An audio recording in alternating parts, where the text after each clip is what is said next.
You're listening to the Archaeology Podcast Network. You're listening to the Archaeology Show. TAS goes behind the headlines to bring you the real stories about archaeology and the history around us. Welcome to the podcast. Hello and welcome to the Archaeology Show, episode 231. On today's show, we talk about an ancient synagogue, an ancient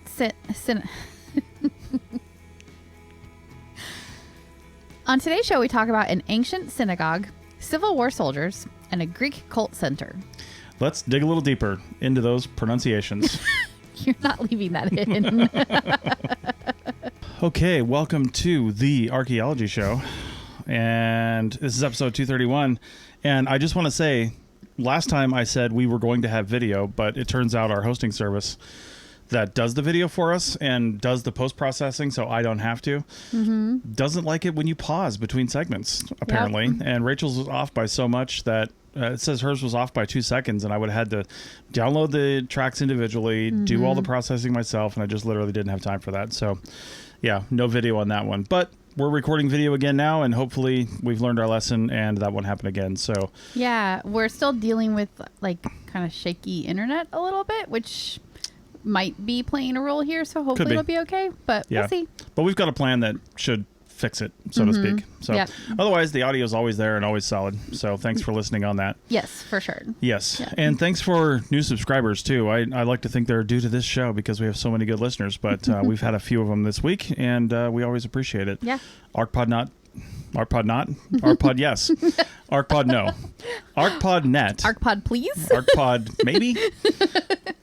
I think I see a new t-shirt. ArchPodNet.com/members if you want to join everybody else and participate in the conversation on the back end and get access to all of our bonus stuff like the underwater archaeology cultural share event we had last week. Yeah, so cool. I love underwater archaeology. Probably because like I always want to be an underwater person, and then like I'm kind of not an underwater person because like I can do a little bit of snorkeling, but like that's about Are you saying that? Are you just saying that because we watched the documentary on mermaids on Netflix, the series? Right. We totally watched that. I cannot do that. I would not want to do that. It looks kind of terrible, but also like kind of awesome at the same time. And no. So I like underwater things from a video and photo standpoint. Right.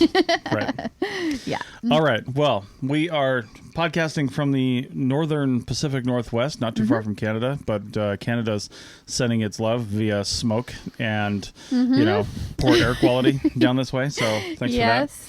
But, and also so sorry about all the fires. I know it's freaking horrific up there and everywhere, really. Like we were going to go to North Cascades National Park, but the park has a big fire going on and you can drive through, but you can't really do any hiking or anything. So I wouldn't say it's kind of a bust up here. We're going to try to go do some other stuff while we're here, but definitely the fires are putting a bit of a damper on our northern Washington visit. But at least we're not on fire. So hopefully everybody out there is doing well and surviving it all.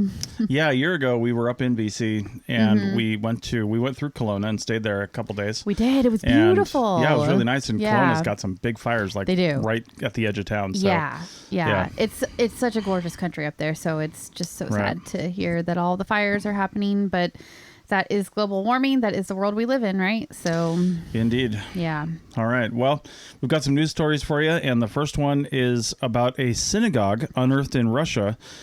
And it might be one of the oldest ones outside of Israel that's ever been found. Although there's some people, of course, that don't agree with that. Not everybody is convinced. And that is the title of the article, is that last sentence. But not everybody is convinced. And there's some good reasons to potentially not be convinced. So basically, archaeologists in southern Russia say that they have discovered the ruins of a 2,000-year-old synagogue. Yep. Synagogue. Synagogue is what they played at the synagogue. Yeah. They say that analysis of marble tablets and inscriptions indicate that the synagogue dates to the 1st century BCE. Yeah. So that would be quite old. It would predate the Second Temple of Jerusalem by over 100 years. And that's the one that was destroyed by the Romans in 70 CE, which I think we talked about in an episode not too long ago. We'll try to find the link to it and link link there. But yeah, that is something that is sort of like the hallmark of early Judaism, is those temples that were in Jerusalem. And this one would predate that by quite a lot. Yeah, and it seems like, I mean, I didn't even know that there were synagogues and people practicing this faith that long ago outside of Israel. Yeah. Right? I had no idea. And that's what makes this so unique. If it's true, if it's accurate, if everything they're reporting is real. And that's why there's some pushback and some criticism, because there hasn't been a peer-reviewed paper yet. So they haven't, other researchers have not seen the evidence yet. All they're doing is saying that they have some inscriptions, which is fine. And that could be true, but it hasn't been peer-reviewed yet. And because it's so unusual, I think that the standard or bar for evidence might be maybe a little bit higher than you would think, because they have to prove that this thing that you wouldn't normally see was happening here. So I think that's where the sort of skepticism is coming in. So, so far with this preliminary release anyway. Yeah. And take a look at the article in the show notes, because there's actually some really good pictures of the excavation. There is. Yeah. There's some, it's really well done. And actually it's shock. I don't know what Russia really looks like, to be honest with you, but I wouldn't imagine this. I don't know why, but it just doesn't look like, and you can't really see much of Russia, but yeah. This is like along the Black Sea, I think. It's located a few miles east of Crimea on the Taman Peninsula in southern Russia. So it's almost a little bit more like Middle Eastern in feel. Yeah. It's kind of deserty almost. And you can see that in the photos too. It sort of looks like what you would think in that kind of arid environment. And the excavation that the synagogue was found at is the Greek colony of Phanagoria. Yeah. And Phanagoria was established by Greek refugees from the city of TAS, which was on the west coast of modern-day Turkey, but it was sacked by the Persians in 540 BCE, and those guys fled and set up this new colony near Crimea. So that's why the people were there and when they got there. I mean, I know that's southern Russia, which is not that far from Turkey. No. But, man, what a distance to go to just escape that. Just to get away. Just to get away and go somewhere else.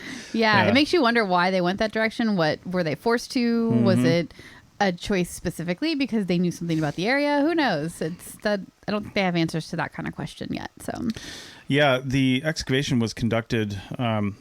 Excavations have been conducted in the town since 2004, and interesting thing how this is being funded. Yes, it's very interesting and must be talked about here for sure. It's being funded by the Velno Dello Foundation, and that's a Russian charity, and it's funding all of the Phanagoria excavations. And that foundation was founded by Russian billionaire and industrialist Oleg Deripaska. Yes. And he is currently accused of violating U.S. sanctions and, not playing well with others. So yeah, I actually looked him up just to, he refutes these allegations, obviously, because they always do.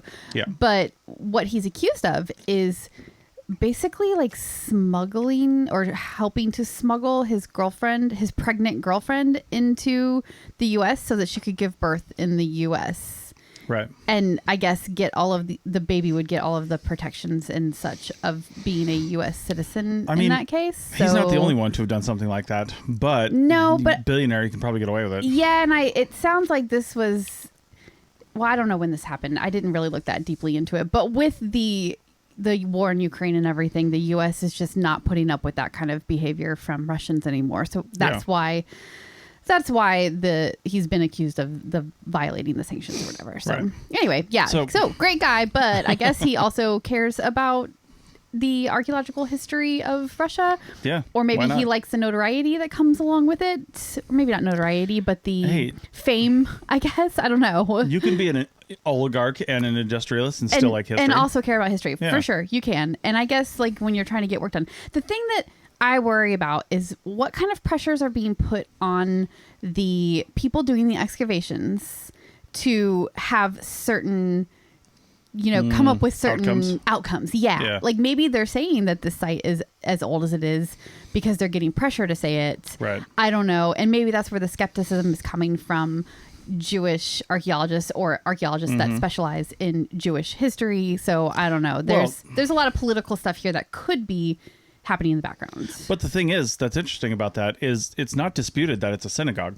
It's got no, the right. it is not. It's got the right shape. It's got all the normal stuff you would find. There's a menorah, carved into marble. I mean, this is clearly Jewish. Clearly a synagogue. Clearly a synagogue. It's just the date that they're disputing. And they're not sure that it dates back to that old. But I mean, it's still pretty old, though. It is. It definitely is, because there's at least one reference to this synagogue specifically at a different city or a different site entirely that is also on the Black Sea. And that reference dates to 41 CE. Okay. So it's sort of like an independent corroboration, sort of it being the synagogue and what it is, So I guess there's that. But at Phanagoria itself, there is another inscription that the spokesperson for the Volney Dello Foundation, Ruben Bunyatyan, he Banatian, sure. I don't think it's Bunyatyan.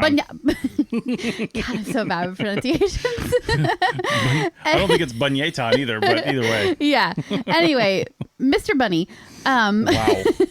So they say at Phanagoria they have found another inscription that dates to 16 CE, which is pushing it back even further, although still not as far as they're saying that it is in their release. So they basically just haven't shared what there's the actual documentation of why they're saying that this is 100 years earlier than the inscriptions that we know about. So well, I would imagine it would be a little bit before the inscriptions, because it's not like they got there and carved something in and say, we got here at this time.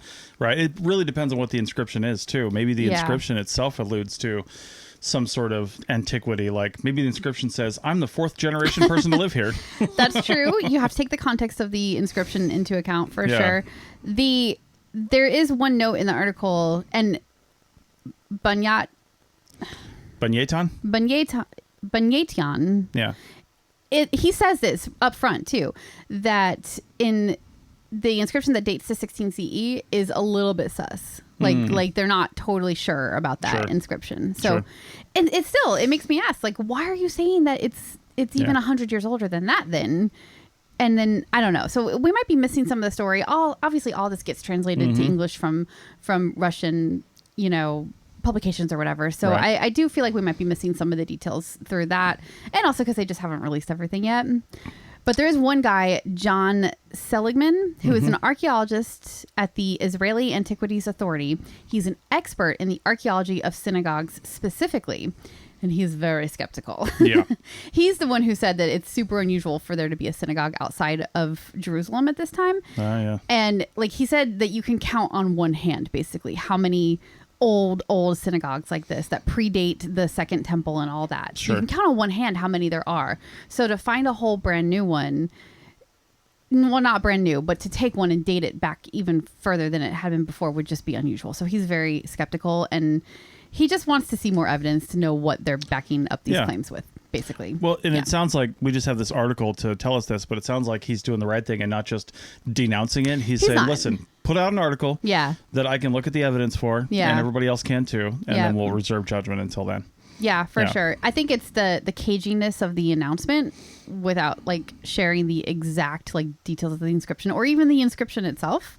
Why aren't we sharing that? And and then there's this whole political thing with, an oligarch that is somehow funding this project where it's well, what kind of pressure is he putting on the researchers to say what he wants them to say so that it makes it seem more important? Yeah. I'm making all of this up. That might not be happening at all, but you do kind of wonder when there's money from a Russian billionaire funding a project, what's happening in the background that we don't know about. So yeah, exactly. Wait for the peer-reviewed research, I suppose, is the answer to that question.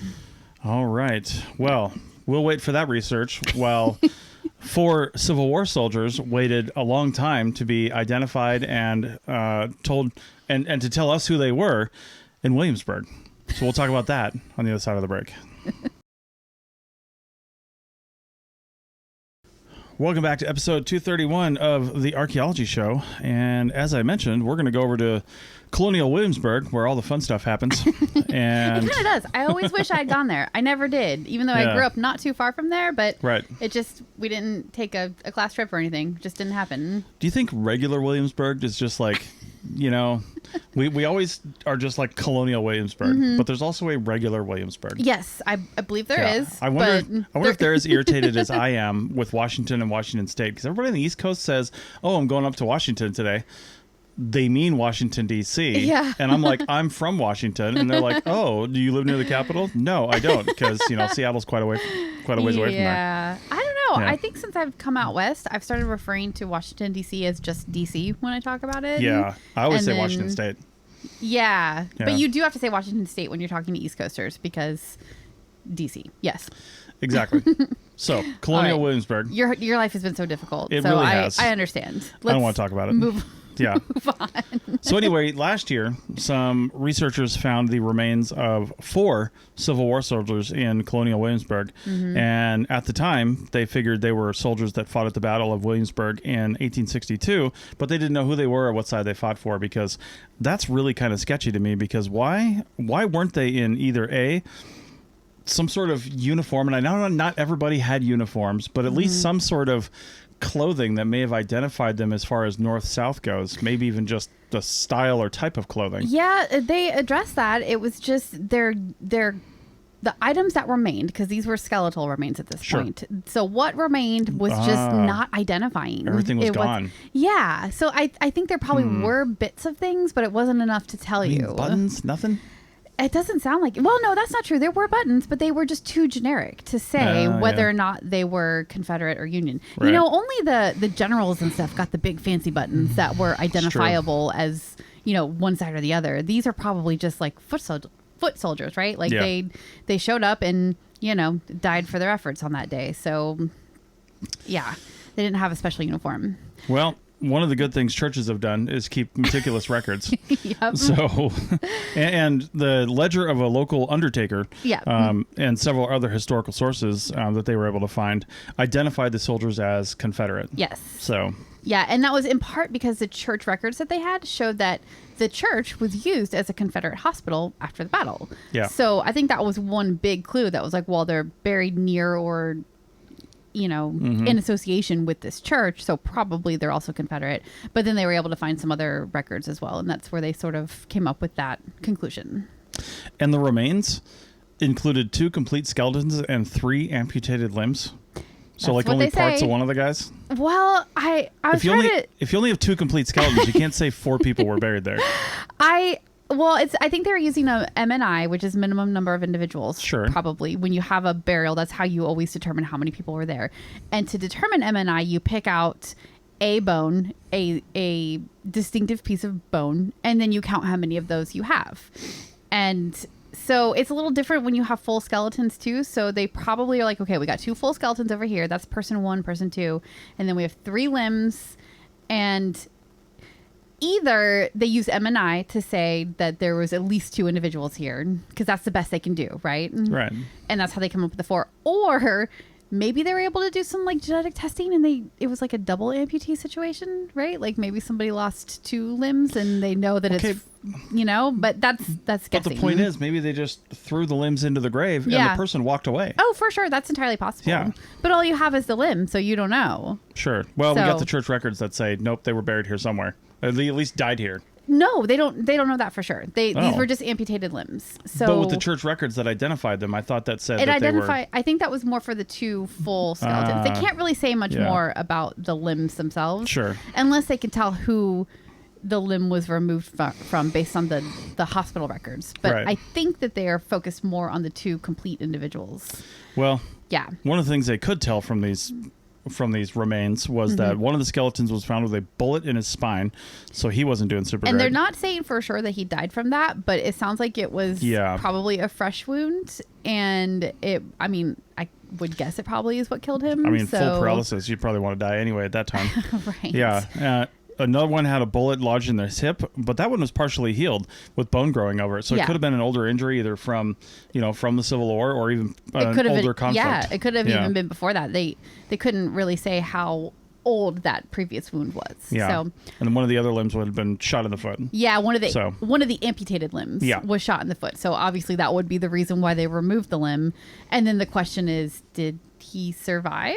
Right. How long did he survive? Like when you think about an amputated limb, once you separate it from the body, like that person could have gone on and lived for another year, but then died from complications of the amputation, 400 miles away or something like that. And you would never be able to connect those two back together. So it is kind of interesting when you think about it, when you're dealing with amputated limbs, like how do you quantify that? Because the person didn't necessarily die. Yeah.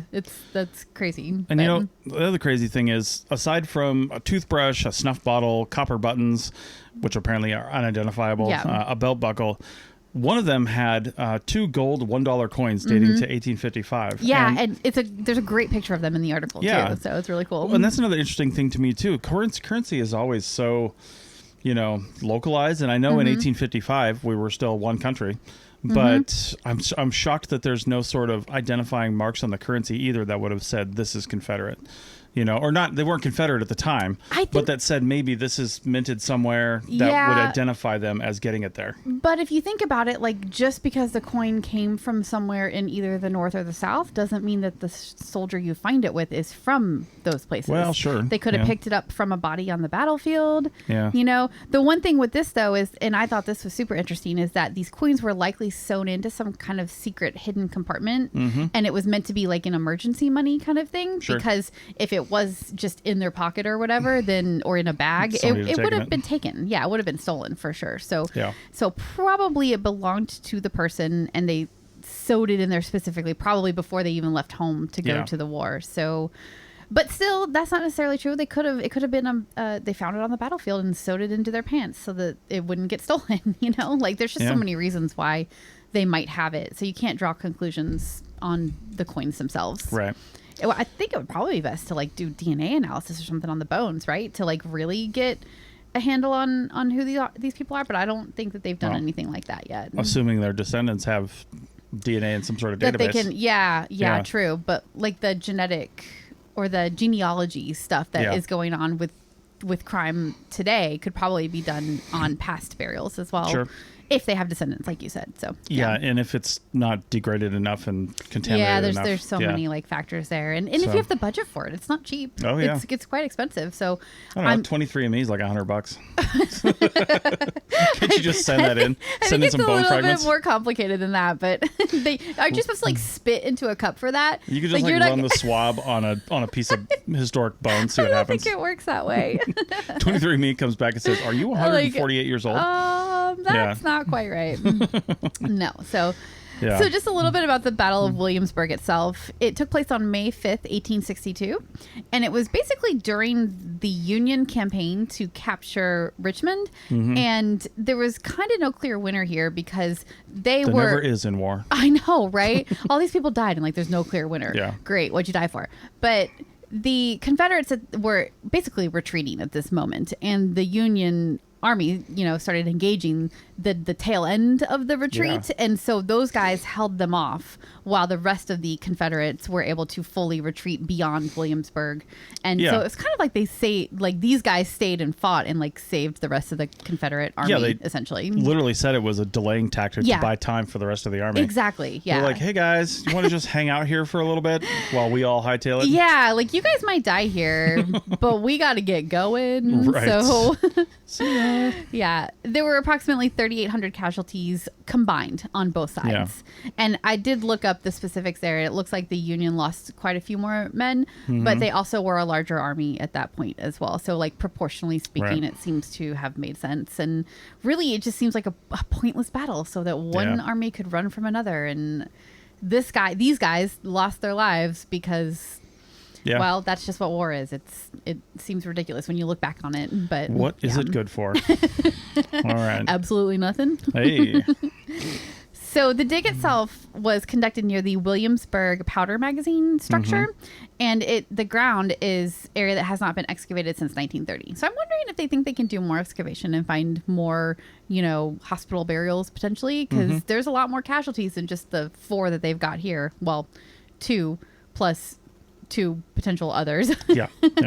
So I wonder if they're thinking that direction. I don't know. They don't really indicate one way or another in the article. This is all about just doing the analysis. So yeah. All right. And the last bit of this is that they do have records from these historical records from the church and the undertaker and all that. And they're trying to like put actual names to these soldiers. So they have a short list of like 20 names, and they're going to just continue trying to narrow it down from there. And again, I say, can't DNA evidence come in and be helpful here potentially? Yeah. I don't know, maybe, So I'd be interested to hear if they're able to actually like give names to these soldiers, even if they were Confederates. It still is really interesting to use the science and the techniques that we have today to like just give a name back to a body that you find. That's really cool. Yeah. It's like true crime, but like historical true crime, and it's not crime either because it's war, so it's like totally different. Yeah, it's kind of crime a little bit, depending on how you look at it. A little bit. Depending on what side you're on. Yeah. So. I like true crime. Yeah, I listen to a lot of true crime podcasts. Literally everybody else. Yeah. Except for me. Yeah. Right. Yep. All right. So I listen to archaeology podcasts. If too. you would like to participate in the conversation on the other side of the podcast, ArchPodNet.com/members. So check come that on out. over and we can talk about our favorite true crime podcasts. Wow. Honestly, we could start a whole channel if somebody wanted to talk about true crime in the historical record. We could. And then you could, maybe a podcast would develop out of that. Honestly, there is one. There's one for sure that I know about, and there's probably a couple others that sort of tread that line. Let's get them on the Archaeology Podcast Network. Right. All right. Well, when we come back, we'll find out what happens when you anger the gods. Back in a minute.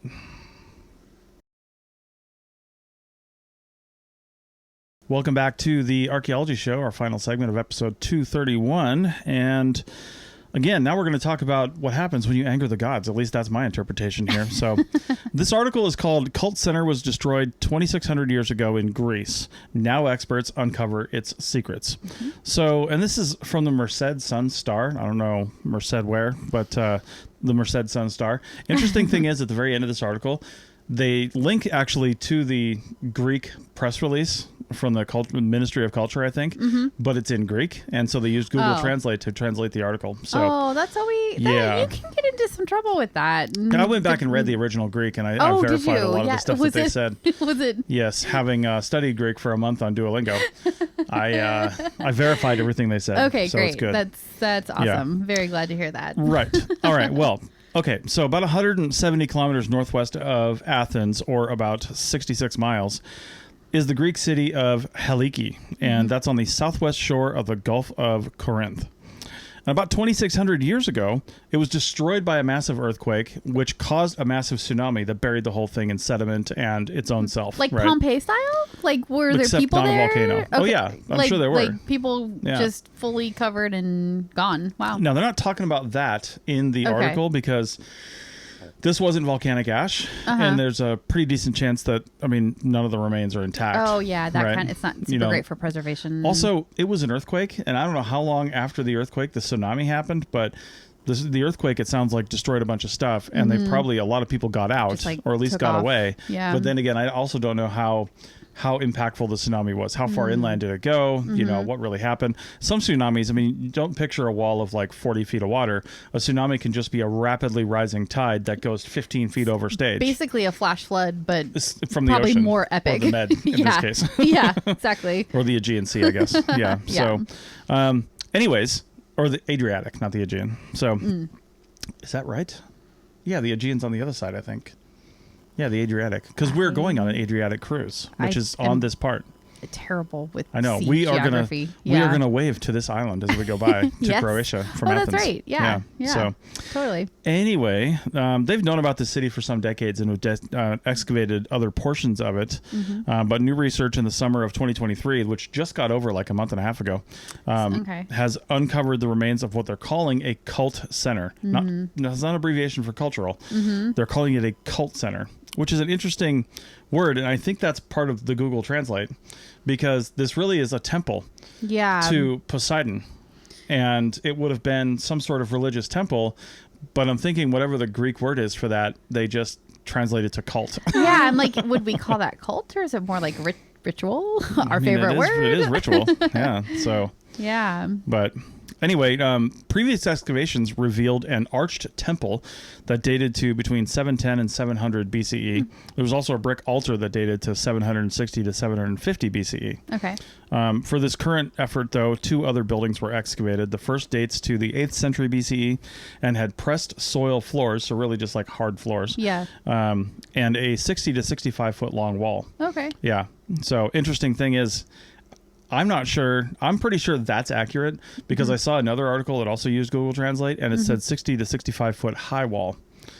And that's a very different thing. Oh, that is very different. Yeah, I'm willing to bet the wall was not 65 feet high. No. Yeah, so that would be a fortress. Right. If you had a wall that tall, right? Now we are talking like a 2-story building here. There are some reconstructions of it. So I guess it could be. Yeah. Yeah. That's another thing. This article has some really great, fantastic pictures of all the things we're talking about here. Oh yeah, totally. Yeah, and there's some really cool stuff. Yep. So anyway, the building seems to have been used in 3 different phases. You can usually see either different construction techniques, or you can see where one part of a wall was maybe repaired or something was added onto it. It's usually pretty obvious. Or floors too. Like you'll have one floor on top of another, and then you just go through one and you find another one below it. So probably something like that. Now, the second building is temple-shaped. I'm glad that was really easy to identify. Temple-shaped. Stone foundation. What is temple-shaped, though? Like, I mean, Greek temples probably have a shape. I guess they do, probably. Like, yeah. So we'll have to study what temple-shaped means before we go over there. We're going to pause the YouTube discussion right now while the coffee machine shuts itself off. Like, we haven't had a coffee in 4 hours. How 3 is this hours happening? exactly. Yeah, it's been 3 hours exactly. Okay. Yeah. So the second building, again, was temple-shaped and was dates to the 7th to 6th century BCE. Okay. That one was filled with light pottery. Again, Google Translate. Light in color or light in weight? Know. Or yeah. Maybe a little amount of pottery. Yes. Some pottery. Yeah. Okay. So, and it says... Beware the Google translated articles, I think, is one of the warnings we're giving people here. Right. Although they still have really interesting information. So, you know, there's some good stuff use here. your judgment. Yeah. It says in the article, again, that it dates to the Archaic era, which in that part of ancient Greece was about 800 BCE to 479 BCE, which does jive with some of the other dates. Is archaic a word that they use to describe Greek prehistory? Maybe. I hadn't really heard it much. I haven't Usually either, it's like Bronze Age or whatever. Yeah. But, okay. I mean, this was... Yeah, I'm just wondering if that's another weirdness in translation that they use that word, possibly. Yeah. But yeah. Well, they also cite in the Merced article that they got that information from the World History Encyclopedia.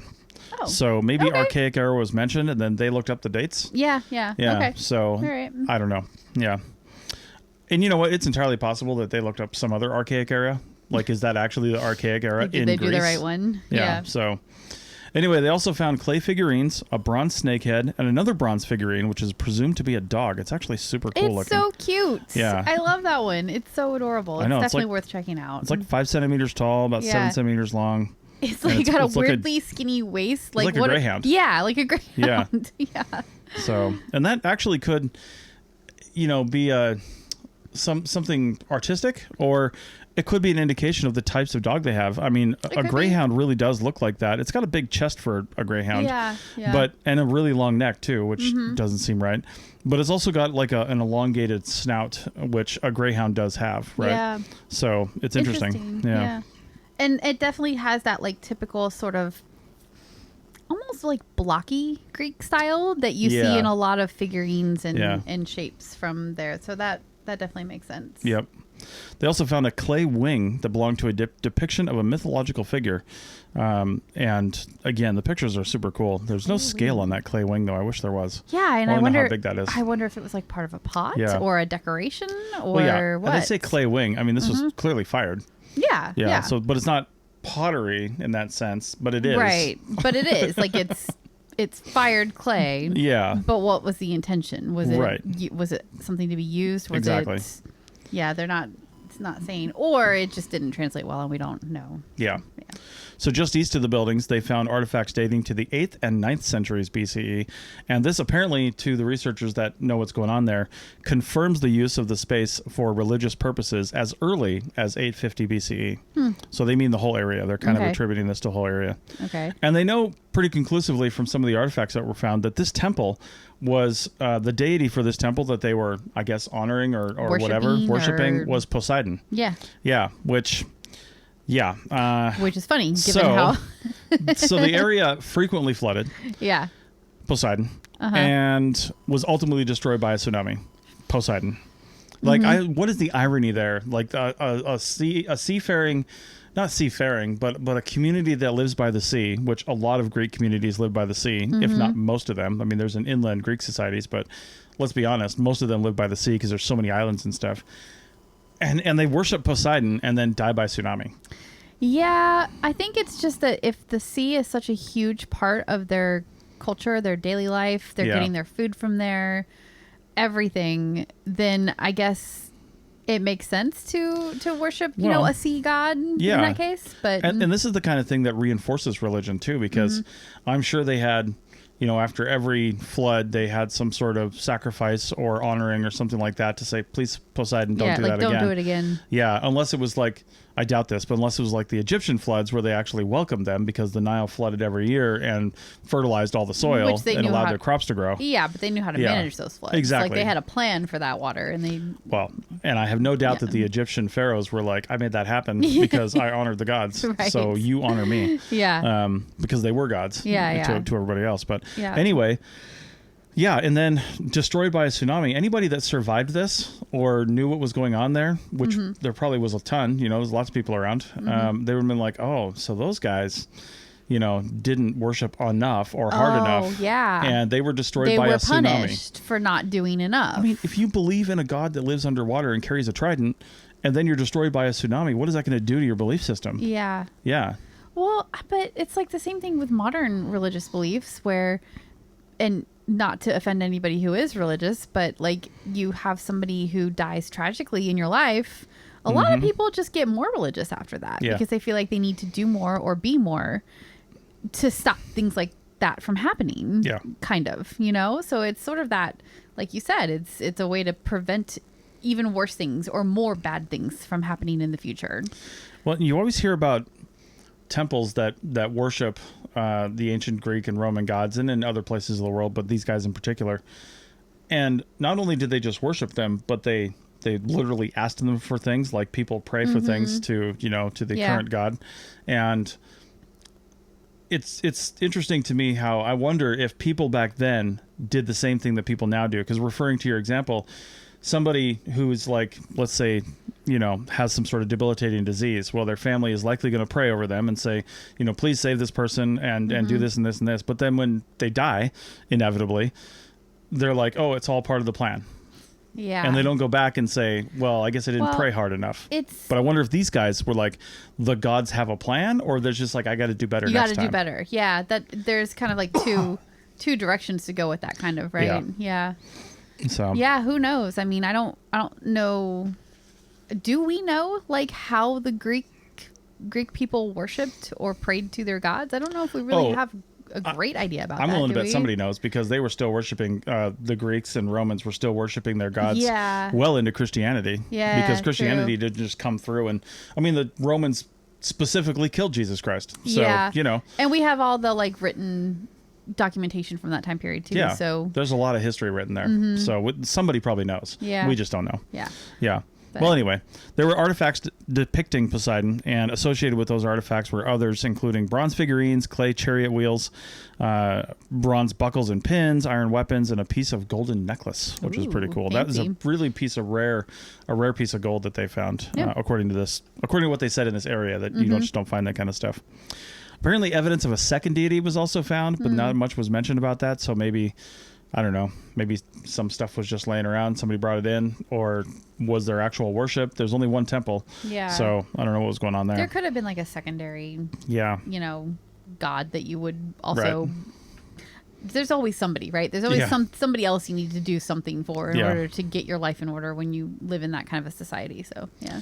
Yeah, and they mentioned, too, that the fact that they just kept rebuilding in this area and continued to use the spaces, even though it flooded a lot, just indicated that they had some sort of cultural or familial connection or something to the area that made them not want to leave, right? They're just like, well, that sucks. Let's just rebuild and move on. Or they just, Poseidon would let them go. Maybe he just literally said, no, you're not going anywhere. I wonder if the area if the risk was worth it. Like, was the area so good for farming or so good for whatever that they were doing to survive? Was it just so good that the risk was worth it? Well, or did they feel like they had to keep trying because of the whole Poseidon connection? I know why they did it. Why? There were evidence of grapes found. Oh. Grape skins specifically, pointing to the importance of wine used during rituals. And they're specifically pointing the wine to the rituals because it was found in the temple area. Yeah. But, I'm thinking somebody just had a really good wine cellar. They had all their vineyards and they just didn't want to leave that stuff. Yeah. Right. So maybe. I don't know. Who knows?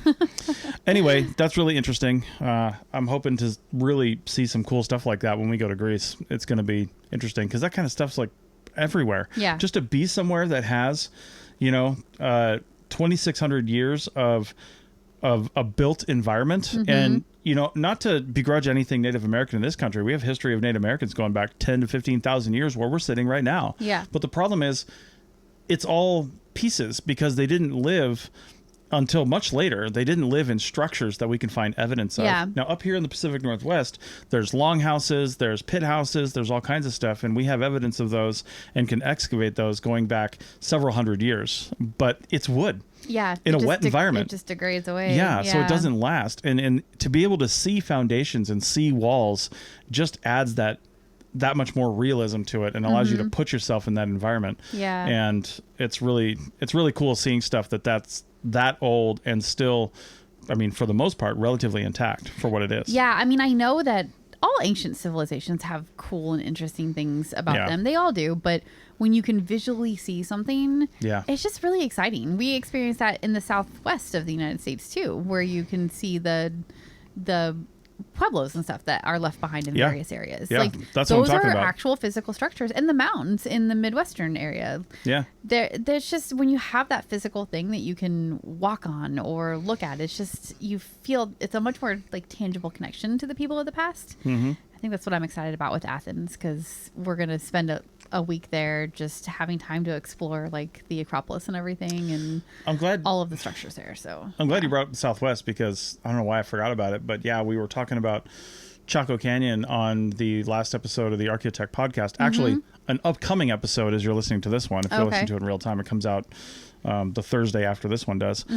But we were talking about an article that was referencing some work done in Chaco Canyon, and we were just talking about it. And you and I have walked around Pueblo Bonito and other pueblos and little villages around Chaco Canyon. Yeah. It's a national, what do they call it? National Cultural Historic Park or something like that. Yeah.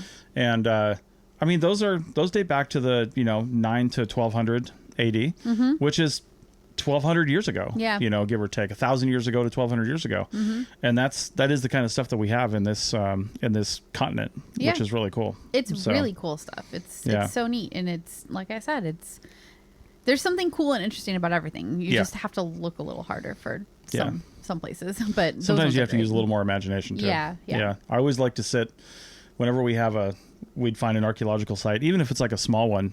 I always like to just imagine, this place probably looked much the same when these artifacts were dropped, unless it's a long time ago and the environment was a little different. But the topography was mostly the same. That hasn't changed in 10,000 years. Yeah. And it was just cool to sit and imagine what it would have been like, just sitting there. Because we're always sitting out there and we're going, okay, so we're like 2 hours from the hotel. Or an hour and a half from the hotel. We got to walk back to the truck. But like at the end of this day out here in the desert, I've got like an iced latte waiting for me, hashtag PSL, and which just came out. So basic. I know. But I've got one of those waiting for me. I've got some air conditioning. I might have a pizza. But like you're sitting out there and you're flint napping, or you've just killed something, or you're trying to kill something, or you're just trying to survive and get somewhere. Yeah. And that's it. Like I mean, you just camp right there if you want. Yeah. You know, I mean, they had a plan, they had a place they were going, but you know, whatever looks good. And to do that every single day of your life is just, I don't know, it's crazy. It's much simpler, but also like way harder too, I think. So yeah. You know, we're watching through The Walking Dead. Yeah. We never watched it. No, we didn't. We're one of the few that missed it. And I'm just like, I have no sympathy for these people that are camping out in the trees in the forest because most people are dead.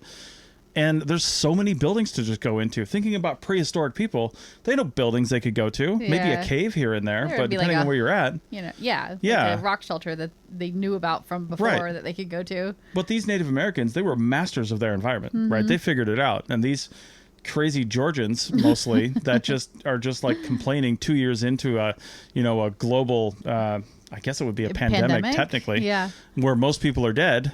And the ones that aren't are trying to kill you anyway. So many houses you could just go and board yourself up into. Yeah. And the only thing you got to worry about then is other humans. So that is the problem. All right. All right. Well, that went a little sideways there at the end. So. All right. So that is it for the pop culture happy hour archaeology show. So anyway, we'll be back next time. And I'm not going to say what we're going to talk about, but I hope we get the research done on the one thing I want to talk about. Let's just say that. Okay. Yeah. We'll try. Yep. See you next week. Bye.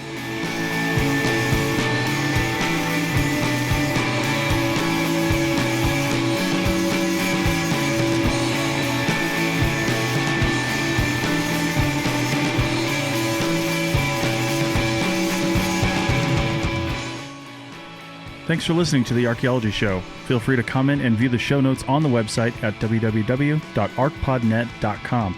Find us on Facebook, Instagram, and Twitter at ArchPodNet. Music for this show is called I Wish You Would Look from the band Sea Hero. Again, thanks for listening and have an awesome day. This episode was produced by Chris Webster from his RV traveling the United States, Tristan Boyle in Scotland, DigTech LLC, Cultural Media, and the Archaeology Podcast Network, and was edited by Chris Webster. This has been a presentation of the Archaeology Podcast Network. Visit us on the web for show notes and other podcasts at www.archpodnet.com. Contact us at chris@archaeologypodcastnetwork.com.